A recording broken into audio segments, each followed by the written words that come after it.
Oke, silakan Pak, mulai. Anunya sudah di Pak Sundani kayaknya ya. Saya share sendiri aja, boleh Pak? Oh langsung silakan Ya, Pak. Pak. Ya, oke. Waktu 15 menit kurang lebih, silakan. Punten Pak, ini saya di situ.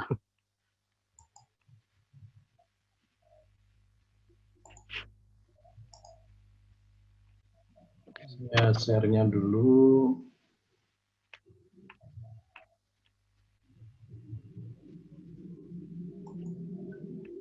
Oh, kalau sudah ke saya share ini. Bentar, Mas. Oh, ini.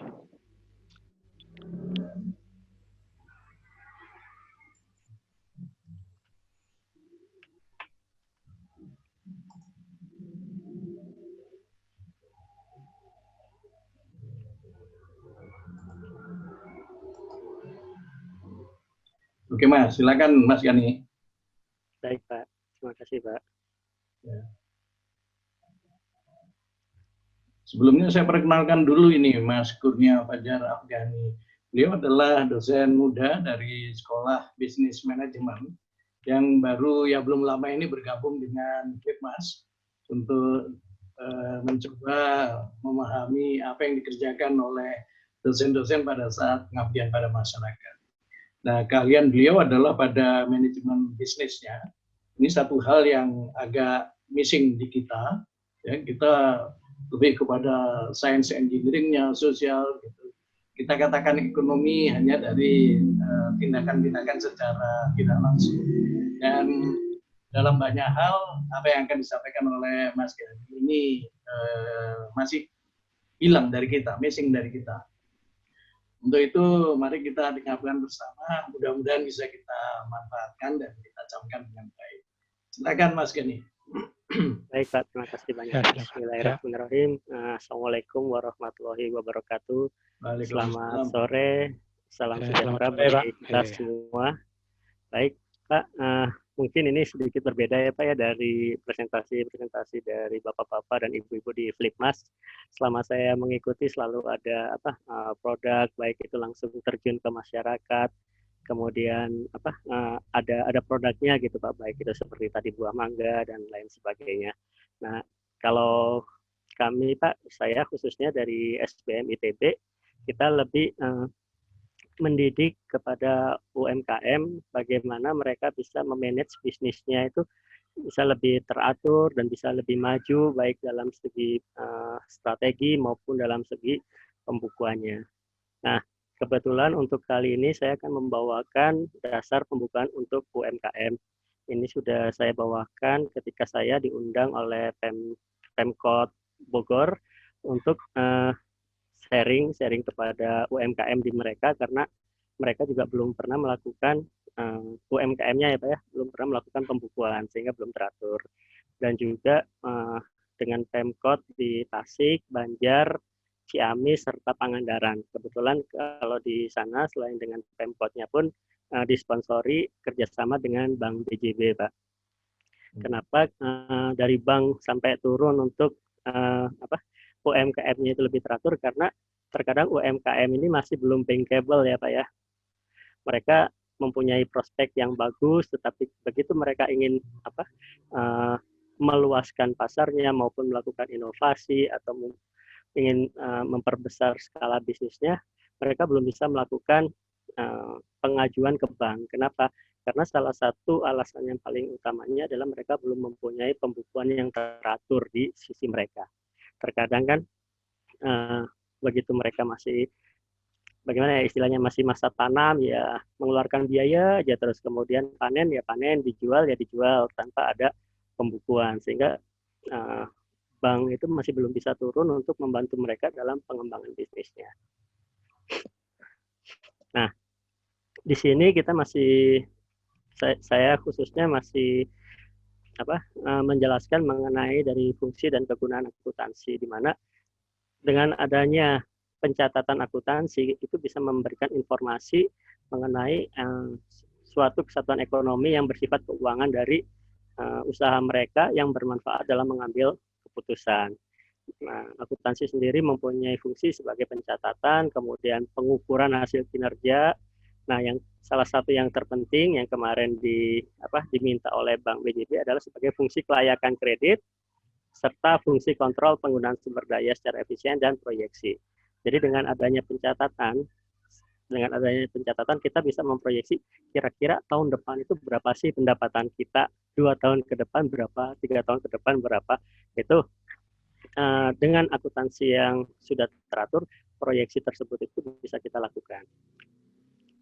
Nah, kalau ini hanya proses kegiatannya adalah seni mencatat, di mana setiap transaksi itu diklasifikasikan dan diikhtisarkan sesuai dengan posnya masing-masing. Dan nanti kita bisa melihat hasilnya dan kita bisa menganalisa.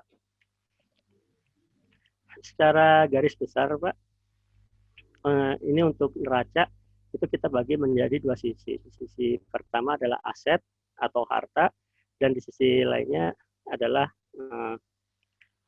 hutang dan kewajiban. Jadi mungkin kebanyakan kita dengarnya aktiva sama dengan pasiva seperti itu. Nah,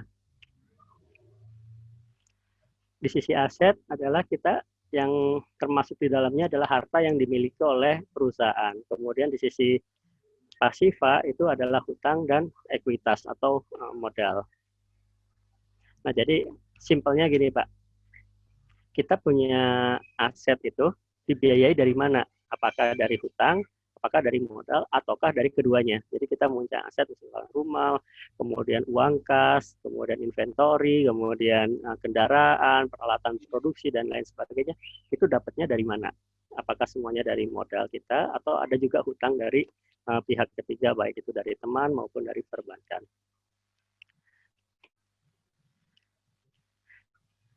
Nah, ketika di 5 kota itu, Pak, saya memberi contoh berusaha untuk sharing bagaimana mereka bisa melakukan pencatatan secara sederhana. Setidaknya mereka bisa mengetahui bahwa mereka itu berusaha, usaha mereka, bisnis mereka itu tuh ada labanya atau tidak. Nah, di sini pertama contohnya adalah Pak Andri membuka jasa fotokopi, kemudian menginvestasikan 15.000 sebagai modalnya, sehingga kalau kita membuat pembukuannya seperti tadi, aset sama dengan hutang plus modal. Di sini kita tinggal tulis saja aset, berarti kita mempunyai dalam berupa uang kas sebesar 15.000, dan sisi lainnya itu adalah sebagai modal sebesar 15.000. Di sini harus balance ya, Pak ya, harus balance. Nah, kemudian setelah mereka sudah Pak Andri sudah menyetorkan modal, membeli unit komputer sebagai atau peralatan secara tunai. Nah, di sini kita bisa lihat bahwa uang kasnya berkurang sebesar 7.000, sedangkan bertambah dalam bentuk peralatan sebesar 7.000.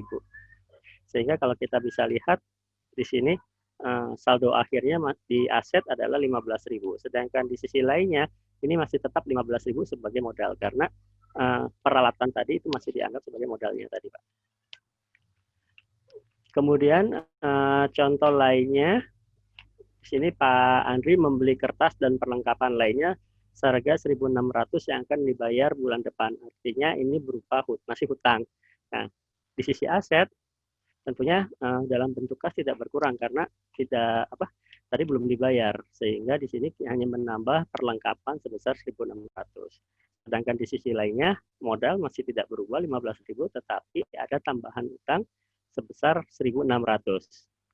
Nah, kalau ini dijumlah, ini pasti masih balance juga. Lalu yang keempat, menerima kas dari pelanggan untuk jasa. Nah, di sini kita bisa lihat karena menerima kas, maka kasnya bertambah sebesar 1.200. Untuk perlengkapan dan peralatan masih tetap tidak ada perubahan. Nah, sedangkan di sisi lainnya tentunya 1.200 ini pendapatan servis akan masuk sebagai modal Pak Andri. Kemudian di contoh kelima, ini menerima tagihan sebesar 250 untuk pemasangan iklan.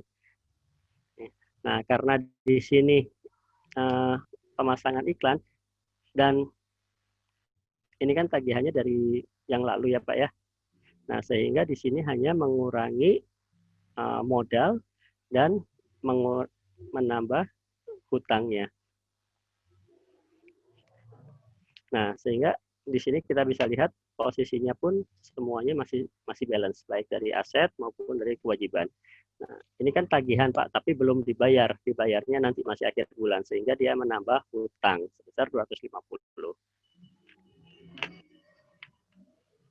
Kemudian di sini contoh selanjutnya menerima jasa fotokopi seharga 3.500 yang diterimanya kasnya 1.500 dan sisanya 2.000 akan dibayar kemudian atau bisa kita anggap sebagai piutang. Nah, di sini kita bisa lihat kasnya bertambah 1.500, kemudian piutang usaha bertambah 2.000.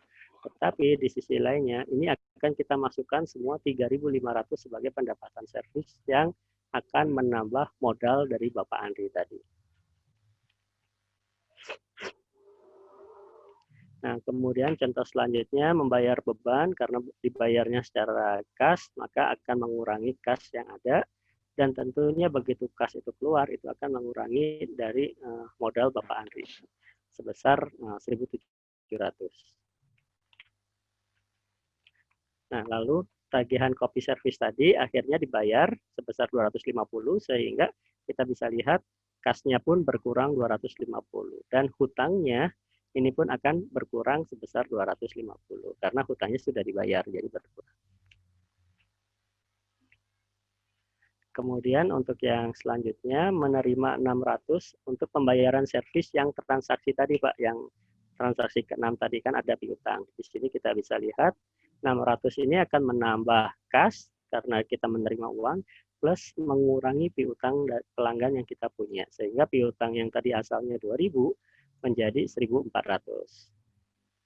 Nah, untuk yang sisi sini tidak ada perubahan karena tadi kan yang pendapatannya sudah kita masukkan ya di penambahan modal Bapak Andri sebesar 3.500. Nah, selanjutnya ini yang sering terjadi di banyak UMKM yang kami temui bahwa owner itu mengambil untuk keperluan pribadi. Di sini kita sebut sebagai price. Nah, di sini Pak Andri mengambil uang untuk keperluan pribadi sebesar 1.300 secara tunai.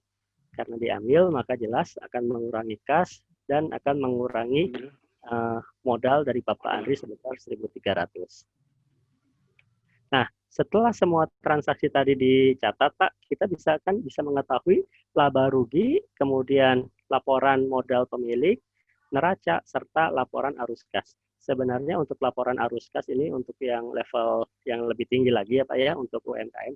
Tetapi setidaknya pemilik UMKM itu bisa melakukan pembukuan dan bisa membuat laba rugi, kemudian laporan ekuitas dan neraca. Nah, ini nanti bentuknya akan seperti ini. Ketika kita bisa lihat laporan laba ruginya, pendapatan jasanya, ini total tadi pendapatan jasa kan 4.700, kemudian beban, sehingga laba bersih diketahui adalah 2.750. Ini hasil dari jurnal yang tadi, Pak. Nah, lalu ketika tadi kan kita sudah memiliki laba bersih sebesar 2.750. Nah, karena tadi awalnya adalah modalnya adalah 15.000, kemudian mendapat laba bersih sebesar 2.750, maka modalnya berubah menjadi 17.750. Namun tadi Pak Andri melakukan pengambilan sebesar 1.300 sehingga modalnya akan menjadi 16.450. Nah, kemudian ini adalah neracanya. Neracanya berarti ini mencatat semua aset dan serta kewajiban dan modal dari pemilik. Nah, kalau yang untuk yang arus kas ini Pak, ini kita bagi yang namanya cash flow itu ada 3 macam. Pertama dari operasi, kemudian investasi dan aktivitas pembiayaan. Nah, ini mungkin untuk yang level yang advance. Tetapi untuk keperluan UMKM cukup yang 3 laporan ini aja. Sehingga ketika UMKM sudah mampu melakukan membuat 3 laporan ini, diharapkan mereka itu tahu, oh usaha saya itu seperti apa, hasilnya seperti apa. Dan ketika kita melihat di laporan laba rugi, kita bisa melihat mana sih beban yang atau biaya yang besar, sehingga apa yang bisa kita lakukan untuk kita memperbesar laba kita. kalau misalkan pendapatan sudah tidak bisa diperbesar, maka kita harus bisa mengurangi beban-beban yang ada. Nah, inilah salah satu fungsi dari pencatatan akuntansi. Nah, kemudian mungkin bapak-bapak dan ibu-ibu, terlebih lagi UMKM, kebanyakan mereka kan background-nya itu bukan dari akuntansi, atau bahkan mungkin ya kebanyakan sekolah lulusan SMA. Nah, sehingga kemarin dari kami pun turut memberikan aplikasi berupa yang bernama akuntansi UKM. Sekarang kan kebetulan semua itu udah sebagian besar udah mempunyai HP yang Android maupun yang Apple ya Pak ya. Nah, ini kita bisa download secara gratis di Play Store atau di App Store-nya dengan nama aplikasinya adalah akuntansi UMKM. Punten, ini yang saya share apa ya? Apakah aplikasinya atau dari mana nih Pak? Sebentar, saya stop. Saya share ini. Oke. Aplikasinya. Aplikasi ya Pak ya. Nah, ya Mas, ya. Kalau kita kembali lihat Pak di contoh tadi ini.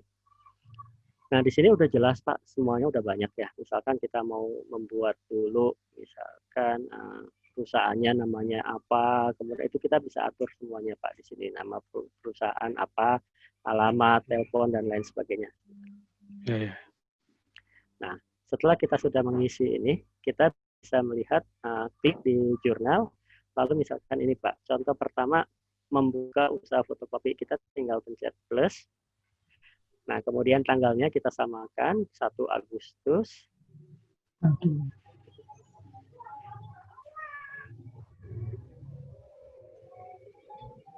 Agustus 2008.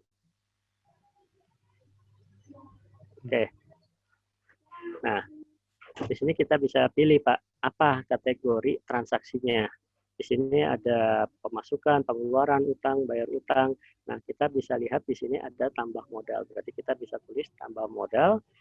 Karena ini bentuknya kas, kita simpan ke kas. Nah, di sini kita tinggal ini store modal misalkan sebesar 15.000. Kita tinggal simpan. Oh, masuk. Ya. Kemudian transaksi kedua sebentar Pak, saya share-nya gini aja biar screen. Nah, di sini kita bisa lihat contoh kedua, membeli 1 unit peralatan secara tunai sebesar 7.000 ya Pak. Nah, kita bisa ini lagi, tanggalnya kita rubah, ini tanggalnya nggak ada, kita anggap aja tanggal 3 atau tanggal 4. Nah, di sini ini kan pengeluaran ya Pak ya, karena kan kita membayar secara kas. Untuk apa?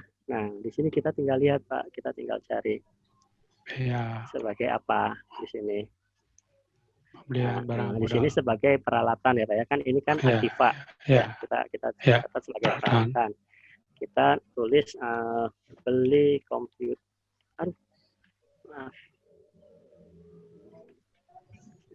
Pengeluaran untuk pembelian peralatan.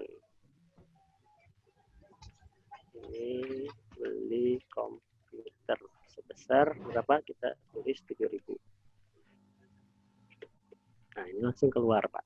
Kemudian contoh ketiga, membeli kertas dan perlengkapan lainnya seharga 1.600 yang akan dibayar bulan September. Nah, di sini kita tulis lagi Pak. Nah, karena dibayarnya bulan September, maka kita tulis sebagai utang. Nah, utangnya untuk apa sih? Nah, ini kan untuk pembelian perlengkapan. Nah, kita tinggal tulis lagi di sini. Beli kertas dan lain-lain sebesar 1.600. Kita tinggal simpan. Kemudian yang keempat, menerima kas 1.200 untuk jasa fotokopi. Nah, berarti ada pemasukan, pendapatan, karena ini pendapatan ya Pak ya, karena cash, maka kita sebut sebagai simpan ke kas. Nah, kita jasa fotokopi sebesar 1.200, lalu kita simpan. Lalu untuk transaksi kelima, menerima tagihan 250 untuk pemasangan iklan. Nah, ini kan baru tagihan, tetapi belum dibayar ya Pak ya. Maka kita bisa tulis sebagai utang. Ini bisa utang usaha. Simpan sebagai apa nih? Nah, ini kita bisa, pokoknya di sini kita bisa pilih sendiri. Kita bisa pilih terserah bagaimana kita Pak. Kita bisa anggap aja sebagai biaya umum lain-lain. Nah, ini iklan Republika sebesar 250. Kita simpan lagi.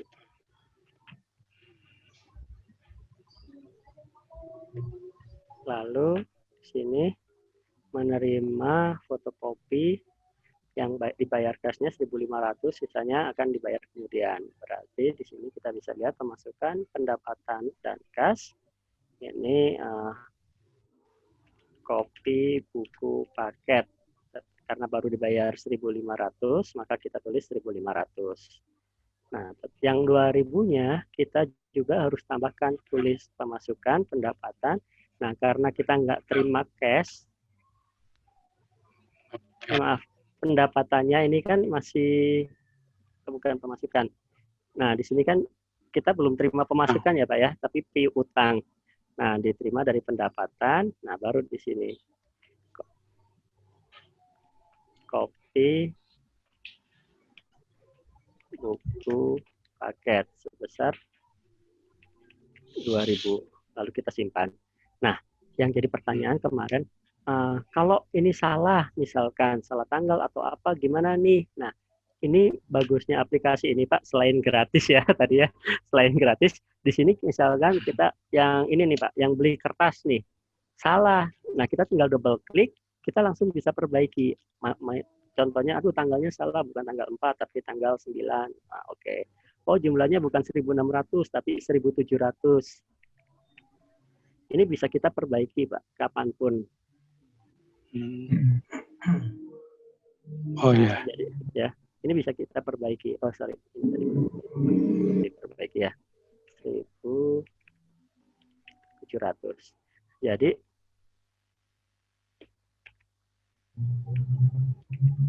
kita nggak perlu takut salah atau mencoba karena ini bisa kita perbaiki Pak. Ini bisa kita perbaiki. Oke, ini saya kembalikan lagi menjadi 1.600.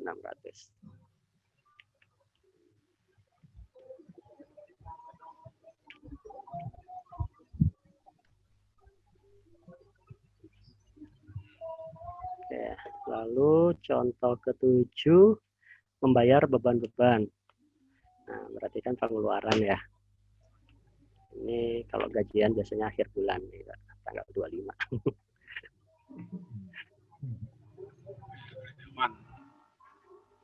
Nah, di sini kita bisa lihat pengeluaran diambil dari kas untuk apa? Misalkan gaji karyawan, kita bisa tulis gaji Agustus sebesar 900.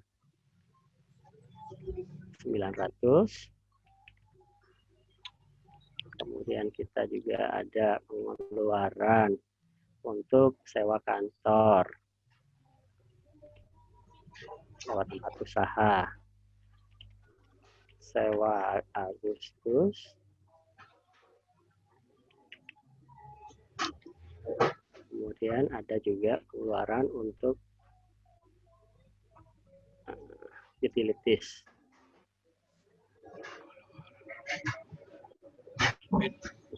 Listrik ya.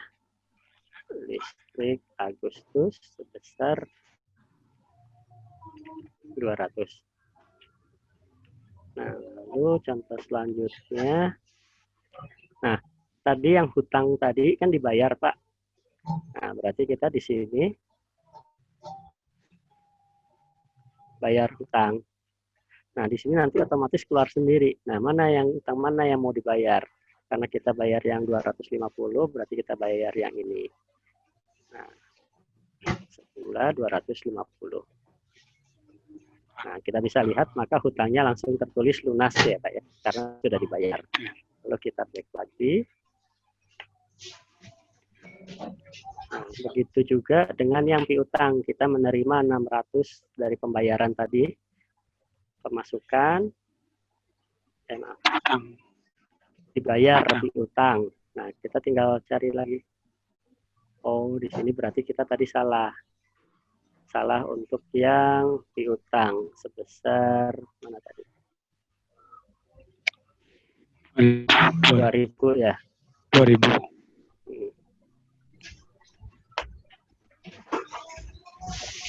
Bawah.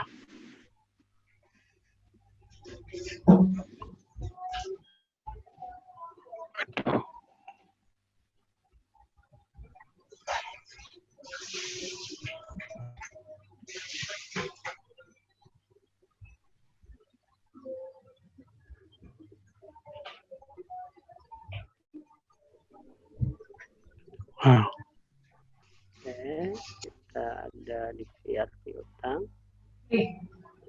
Keluar ya.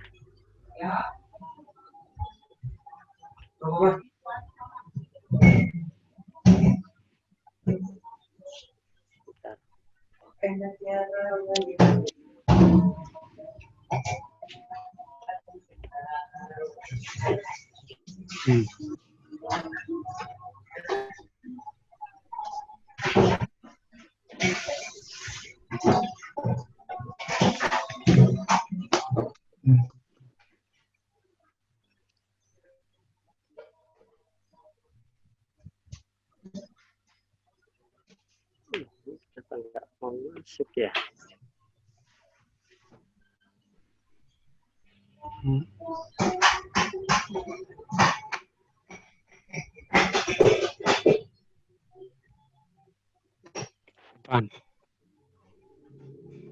Ini harusnya begitu kita masuk dibayar piutang, ini harusnya ada di sini pilihannya Pak. Sebentar. Piutang. Ini kan transaksinya kan transaksi piutang dari pendapatan barang, simpan sebagai piutang. Belum. Dan simpan sebagai piutang. Ya, nah ini harusnya begitu kita klik di sini untuk dibayar piutang, ini pilihannya harusnya keluar seperti tadi kalau kita bayar hutang tadi. Yang dari merah berubah hijau tadi. Iya Pak. Bentar. Ini sudah ada yang langkahnya. Sudah ada yang bayari.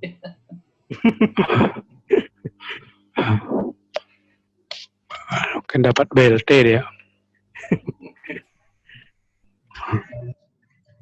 Mungkin ini saya aplikasinya harus diupdate ini. Ada link yang hilang. Ya. Ya. Itu kita coba tulis pendapatan dari itu ada jualan barang.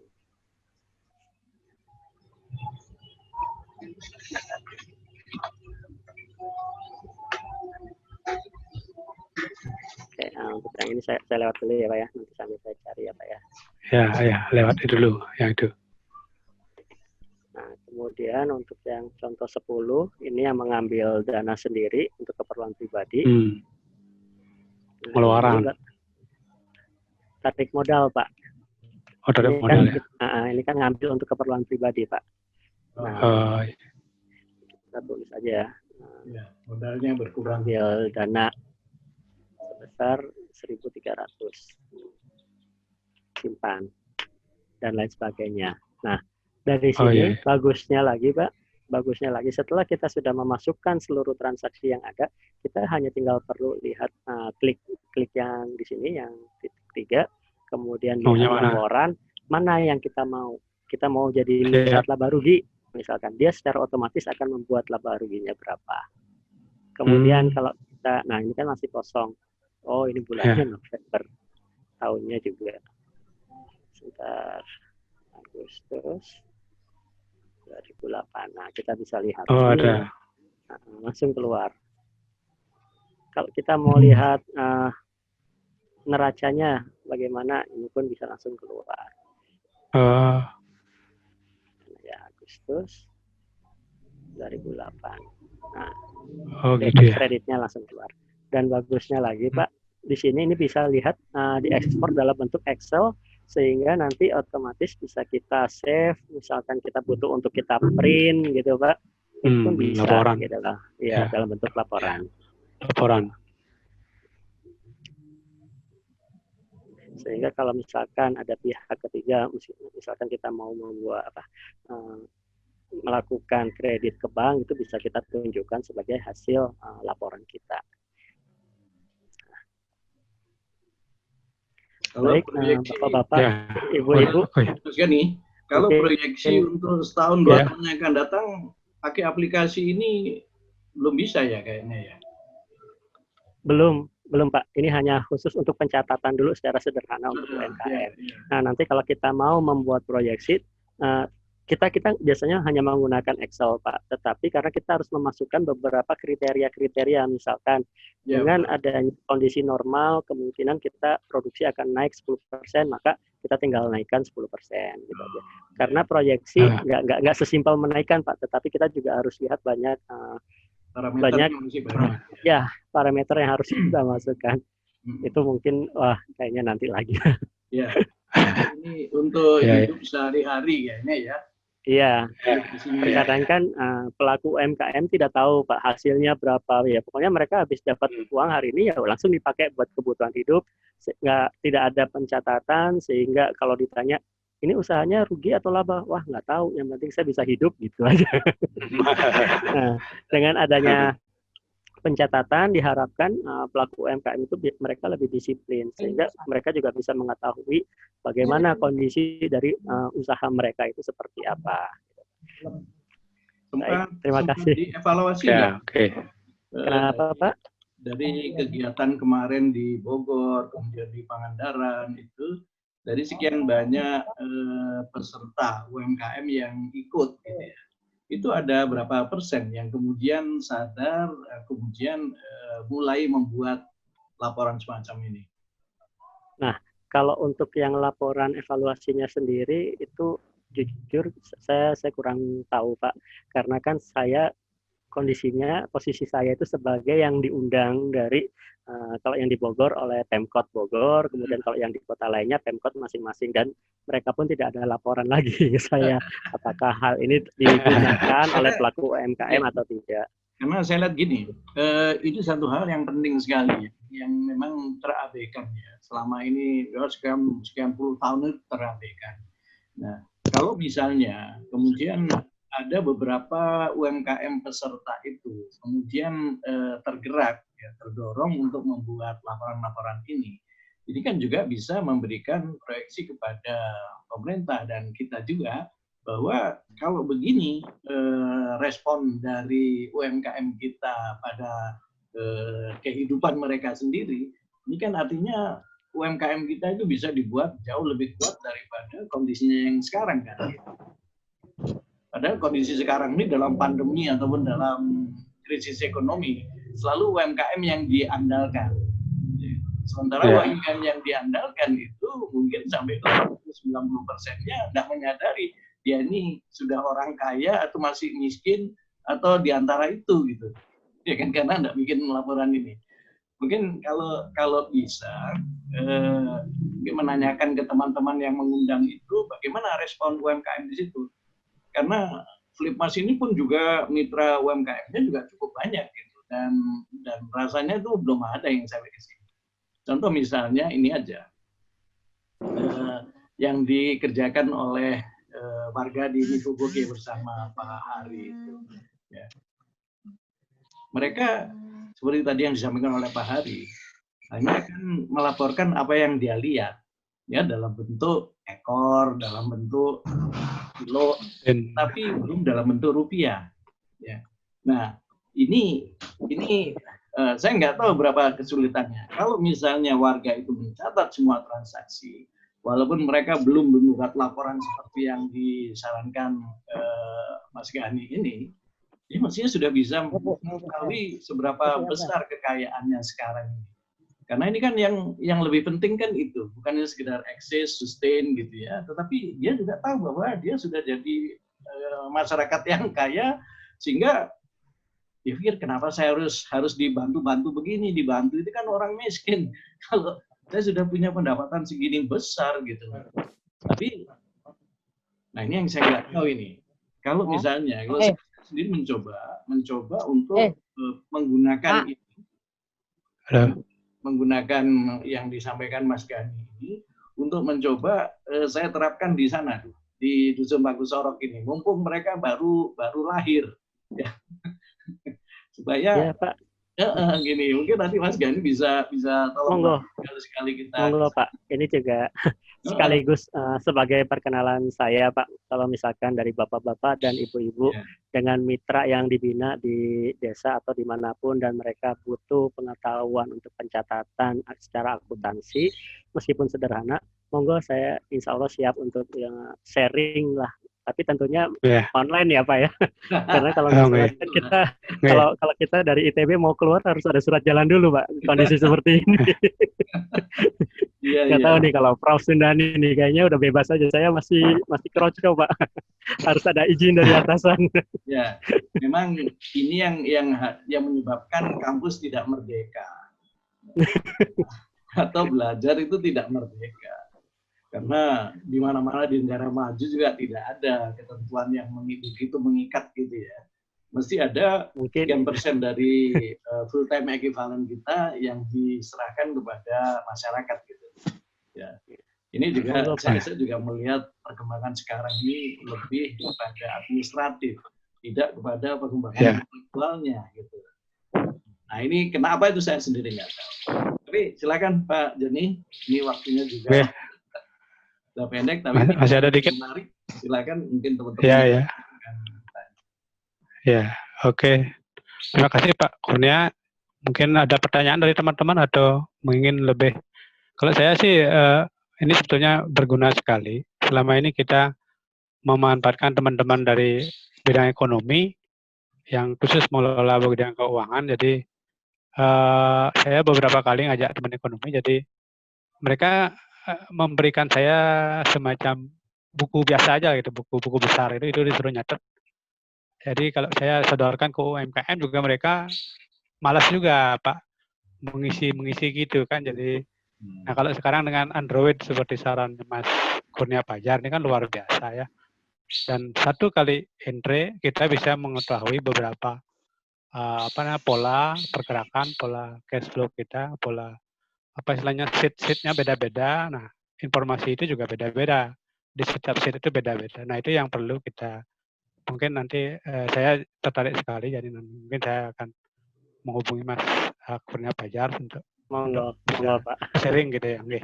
Mungkin dari Bapak Ibu yang lain, mungkin silakan kalau ada yang tertarik. Ini Pak Jani. Ini Pak. Oh, silakan. Oke. Pak Jaman. Terkait Bu siapa? Pak Baidawi. Iya. Ini gini. Ya, silakan, Pak. Ini saya juga pernah melihat Pak Kurnia di Play Store itu ada aplikasi buku warung. Nah, kira-kira mungkin ada kelebihan daripada aplikasi itu, Pak Kurnia. Terima kasih. Baik, Pak. Saya kebetulan ini menggunakan dari yang tadi ini, Pak. Yang akuntansi UMKM, karena emang ini kan dikembangkan dari negara ya Pak ya, dari pemerintah untuk membantu ke UMKM. Untuk yang buku warung itu kan dibuat oleh swasta. Nah tentunya kalau misalkan dibuat oleh swasta, mereka harus ada return ke merekanya.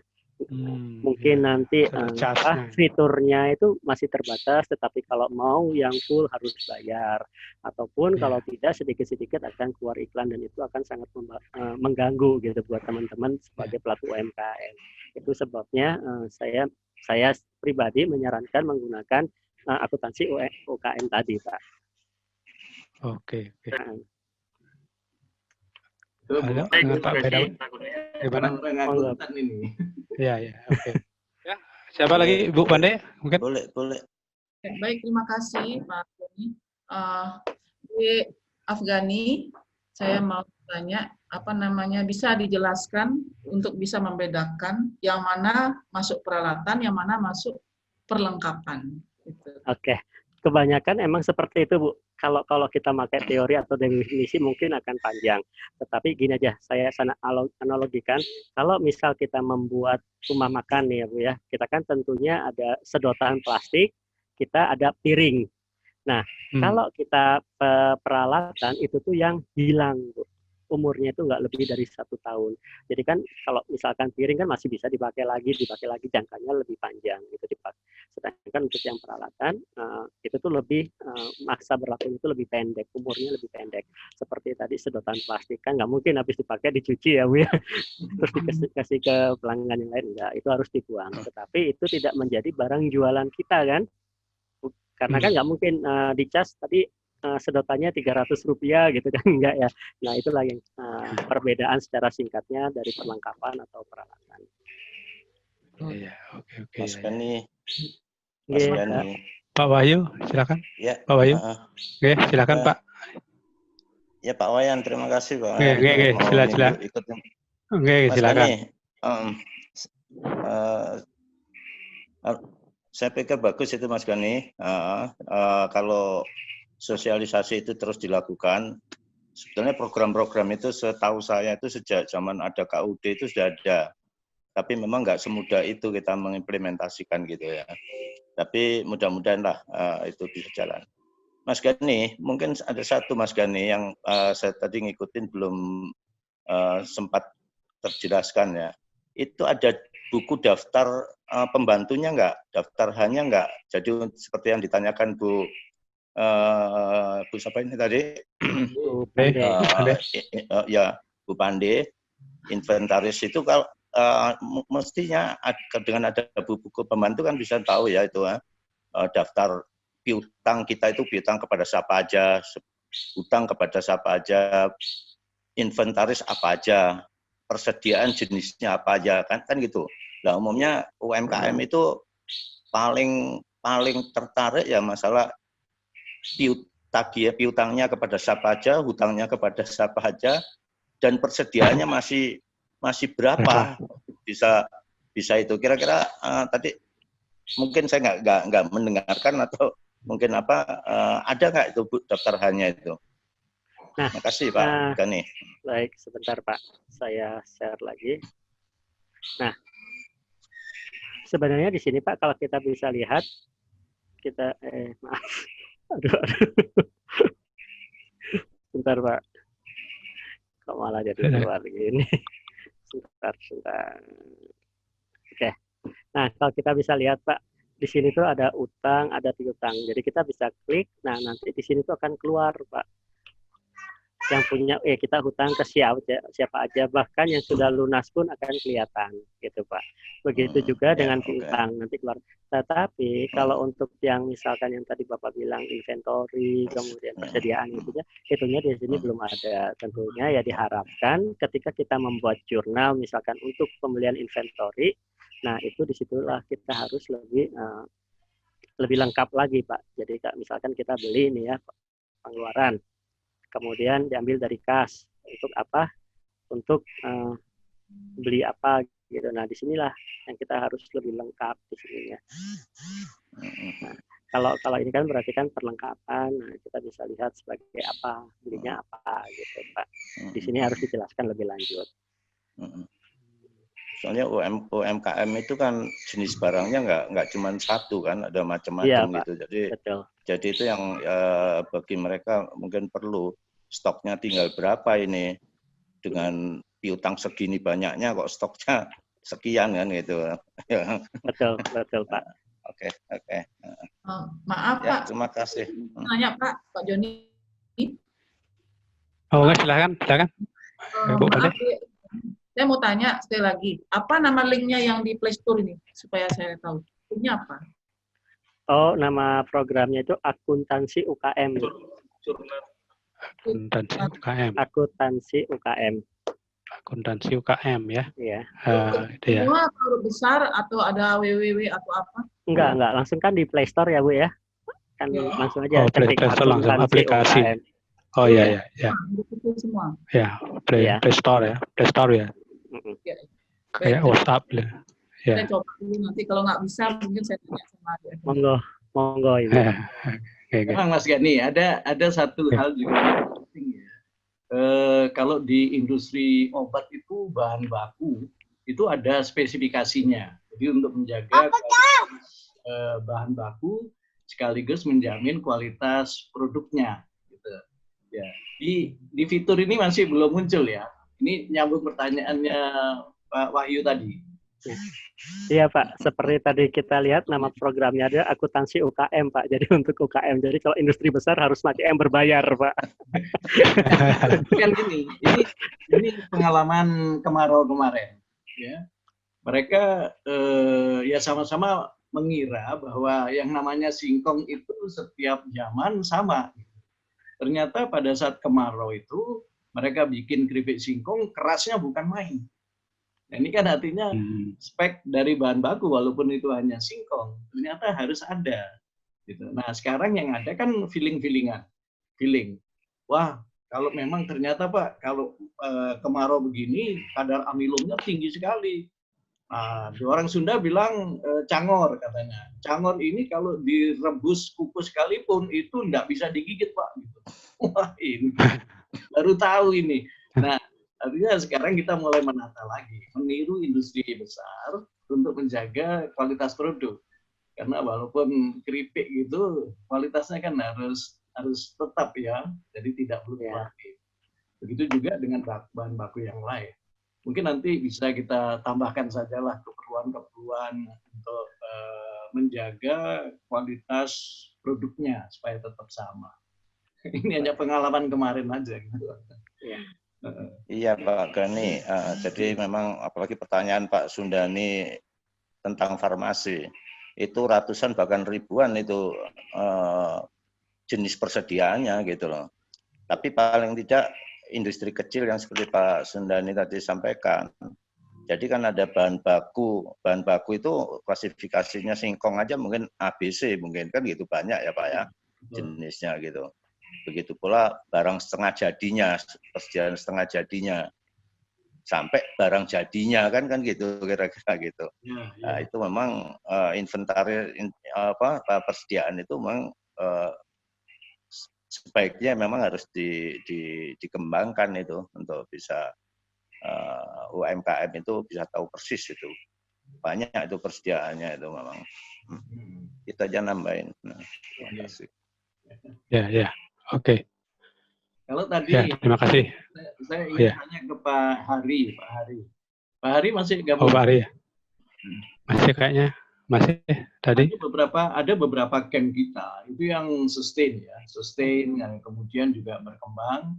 Nah, tetapi tidak atau belum bisa menyatakan kekayaannya. Kemarin kan yang baru saya minta omset pendapatannya aja.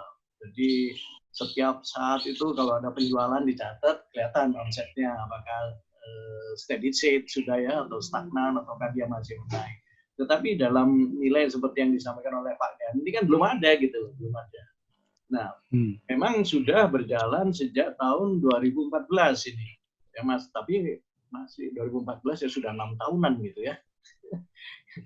Tapi mungkin nggak Mas Gani kita buat tidak mulai dari 2014, tetapi dari existing catatan mereka yang bisa ditelusuri, mungkin 2 tahun atau setahun yang lalu gitu, sehingga sangat mungkin masih bisa Mas ya. Nah, masih bisa Pak. Nah, karena tapi gini Pak. Ya. Nah, tapi gini Pak, tetapi secara manual dulu kita harus melakukan pencatatan, misalkan inventories nih kita punyanya berapa, ya kan? kita punyanya berapa, kemudian aset kita punyanya berapa, apa aja. Nah, itu harus dicatat dulu Pak, harus dimasukkan ke situ. Gitu loh. Nah, nanti itu akan dianggap sekarang posisi akhirnya aja Pak, nggak usah waktu dulunya awalnya berapa, tapi sekarang per hari ini tuh inventory kita tuh berapa kira-kira nilainya. Gitu. Singkong misalkan 10 juta, ya kita tulis berarti pembelian sebagai inventory singkong 10 juta. Kemudian kita punya perlengkapan, apalagi misalkan kita punya mobil. Kalau dulu belinya mungkin 300 juta, sekarang tinggal 40 juta, kita tulis saja peralatan mobil 40 juta untuk nilai per hari ini. Nah, nanti baru kita berjalan dari hari ini ke depannya, diharapkan kita udah mulai disiplin untuk pencatatannya. Tetapi ya sebelumnya itu harus dimasukkan dulu semuanya, Pak. Jangan sampai nanti ada pemasukan, tapi loh ini pemasukan dari mana nih? Orang kita nggak pernah beli bahan baku kok tiba-tiba ada pemasukan. Nah, itu loh yang nanti takutnya miss-nya di situ.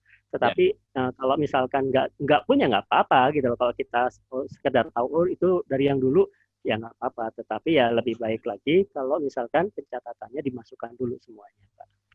Ya, ya. Pak Sundani, kaitannya dengan camp tadi Pak Sundani, aset itu yang mungkin yang seperti Pak Gani sampaikan tadi itu jelas dulu kepemilikan lahannya itu. Itu kan sebagai modal itu. Nah, itu lahannya itu lahan siapa ini kan gitu. Gitu. Itu yang perlu apa sewa atau gimana gitu. Jangan sampai nanti lahan sekian dicatat padahal sebenarnya bukan lahannya si pemilik itu gitu loh. Jadi sekelompok itu. Itu nanti rugi labanya kan jomplang, itu rasanya kan jomplang, nggak karuan rugi, nggak karuan gitu kira-kira analisanya. Oke, nambahin aja, makasih. Saya sarankan ke Pak Hari, karena kepemilikan lahan itu berada pada kelompok itu. Karena itu saya tawarkan ke Pak Hari untuk mencoba memulai pencatatan ini. Supaya seperti tadi yang Pak Wahyu katakan itu, lahan mereka 8 hektar itu milik kelompok, Mas. Jadi bukan milik desa atau milik orang lain. Oleh karena itu saya tertarik untuk bagaimana pola yang disampaikan Mas Gani ini bisa diterapkan di Boboke. Mungkin di camp yang lain yang juga sekarang masih eksis berkembang. Ya, sekedar tambahan Pak untuk lahan nih Pak. Nah, ini lahannya itu seperti kayak dibeli untuk dipakai atau harus kayak beli atau harus bayar sewa Pak? Soalnya kalau itu memang misalkan ya kayak diberi ya, silakan gunakan lahan ini secara gratis asal dibudidayakan gitu ya, dimanfaatkan. Nah, itu mungkin nggak perlu dicatat Pak. Soalnya kenapa? Kalau kita catat sebagai pembelian nanti modalnya gede banget. Iya. Jadi sebagai pencatatannya melambung masalahnya Pak, itu akan mempengaruhi ke aset, ke aktiva kan Pak. Jadi nanti itu kesannya masa sih asetnya besar gini ya, anggap aja 300 juta, tapi pendapatannya hanya sebulannya cuma 1 juta, 2 juta. Nah itu kalau kita dari segi bisnis itu nggak visible Pak, nggak layak gitu untuk dijalankan gitu. Jadi kalau memang tidak ada biaya-biaya yang tadi, ya nggak perlu dimasukkan Pak. Kecuali kalau lahannya itu kita sewa, nah seperti tadi kita tulis aja sewa lahan, itu baru. Tapi kalau memang dihibahkan nggak usah Pak. Ya. Pak Hari masih ada nggak Pak Hari? Bisa tolong komentar sebentar Pak Hari. Pak Hari kayaknya off ya, menunya di mute semua nih. Oh gitu. Tadi saya cek, mana dia? Hilang lagi. Jadi, itu silakan Pak Joni. Videonya di mute. Oke. Ya, karena setelah maghrib. Ya, udah waktu juga nih. Oke, terima kasih kepada pembicara, ketiga pembicara, Pak Putu Swadiko, Pak Hari, dan Pak Kurnia Fajar Afghani. Pembicaraan pemaparan sangat bagus dan sangat berguna bagi kita semua. Walaupun tidak juga di camp juga bisa digunakan untuk kegiatan-kegiatan PPM yang lain, gitu ya. Karena dibutuhkan sekali analisis cash flow untuk UKM itu gitu. Dan terima kasih atas kehadiran Bapak Ibu di acara sekolah PM untuk hari ini tanggal 11 November 2020. Dan kita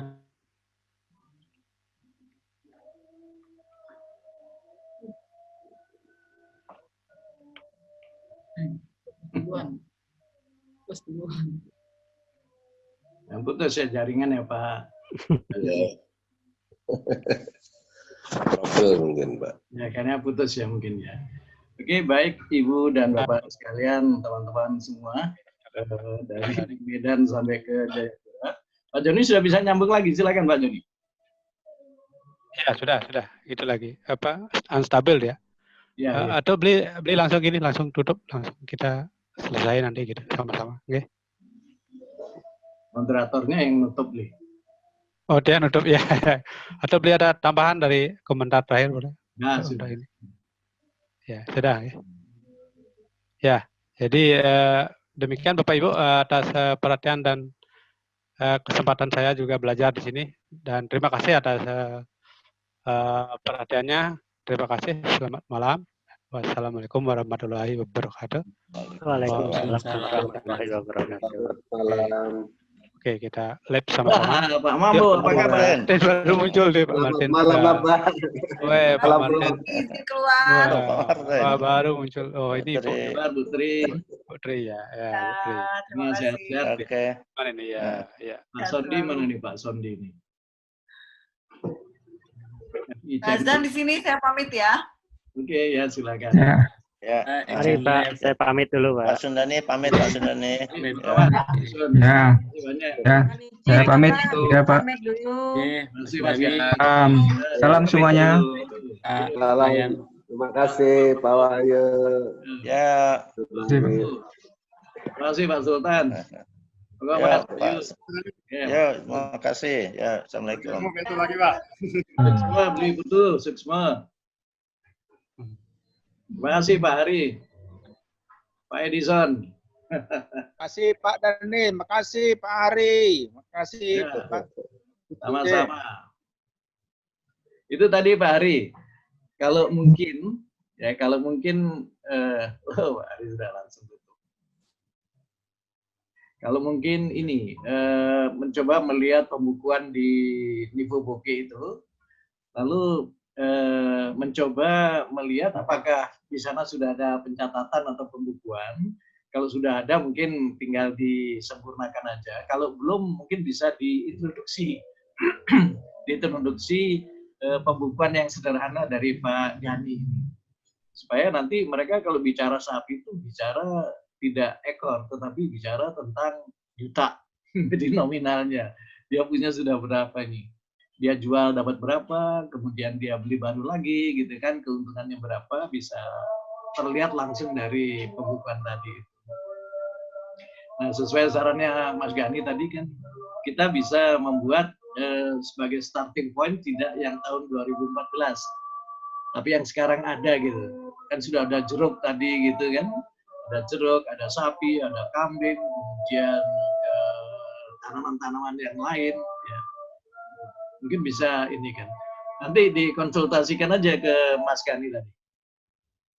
Kan bisa nanti lewat email, lewat WA gitu ya. Ya. Sangat menarik Prof.